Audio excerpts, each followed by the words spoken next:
My next question, this is another challenging one that I know is going to be patient dependent. And I think, but let's say we have a patient who is exhausted all standard therapies, and they're referred to either of you two individuals. So when I say standard therapies for the patients, the IMiDs like lenalidomide, pomalidomide, they've had an autologous transplant, they've had Velcade, Kyprolis, they've had daratumumab, hopefully not selinexor, but they're getting there, and they are referred to for consideration of CAR T versus bispecific. And now we have 3 bispecifics approved and 2 CAR T cells approved. And let's say you're at a center that has access to all of them.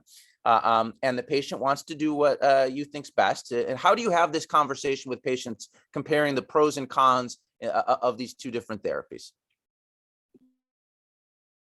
Yeah, absolutely. So again, Dr. Goodman, I think you threw us quite a bit of a big debate out here. That's a big debate we have in all the conferences going through.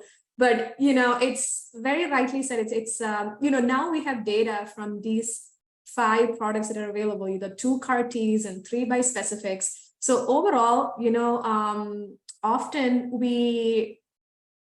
if you look at a patient who is has a good performance status, is of a younger and fitter age. So we are kind of selecting for younger, fitter patients, consciously or unconsciously. And if they are pretty committed to coming to your center and getting therapy, and they would like to have, we have had some busy professionals who just want to get this one therapy and be done with it and get whatever period of remission that they get. I think they are excellent candidates for CAR T. CAR T has excellent overall response rates, up to 80 to 90% in heavily pretreated populations, both ide-cel and cilta-cel. So for those patients, I would definitely consider CAR T therapy. Now, there are patients who are like, no, I read CAR Ts can be aggressive on the body. I heard it's similar to transplant. And if for patients who had a rough transplant course, who are not quite up to a performance status as robust as those I would take for CAR T, and for those who don't mind getting those bi-weekly or monthly injections of bispecifics,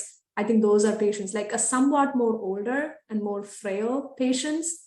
We can consider bispecific antibodies as well. Again, the data is there. The data for efficacy is there, safety is there, but it's also patient considerations, like what they want to do. There are few patients who I thought were excellent candidates for CAR T, but they were like, no, I'm really scared that the cancer will come back. I would rather prefer something that goes on every month. So we have had it both ways, but patient selection is important. Dr. Ruiz? Absolutely. It's very difficult, to be honest with you, because we do have now, institution, we're very lucky. We have access to all of them. And we're developing our own experience. So we're seeing now more of the elderly population. Now we're seeing the viral activations from the bites. That of course they're not really, sort of very common, but now we're dealing with CMV adenovirus, like we're going back to the allo setting at this point with these individuals, but that we don't know, number one, of course, how to manage these patients because there are no clear guidelines. And again, it's kind of difficult. I guess there are the criteria as to in regards to how to evaluate a patient. Of course, if you have a young, fit patient, a CAR T-cell therapy individual, of course, proceed with CAR.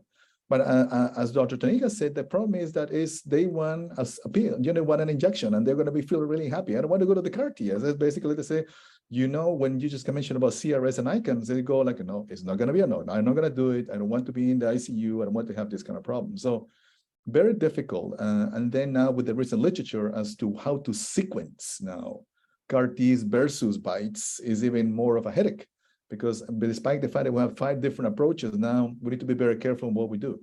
So I guess it's the $1 million question, Dr. Goodman. It's very difficult to assess. I guess it depends on the patient and depends on the experience of the center. For instance, now we're considering, are we going to do bites for geriatric patients? Because this is very unfortunate. We're tending to see now more complications. Frail patients develop, as I said, viral activation, C. diff infections, things that perhaps are not in the label of the products, but we are acquiring more experience. So we're talking to other centers as to how we can just kind of manage these complications. Yeah, there's no right answer. And, I think for me, it's patient values. Like I know for myself, I would want to have a one and done type of treatment. Although I've definitely seen, the CAR T is not, although fancy new, it's clearly not a benign intervention. It can have some serious complications.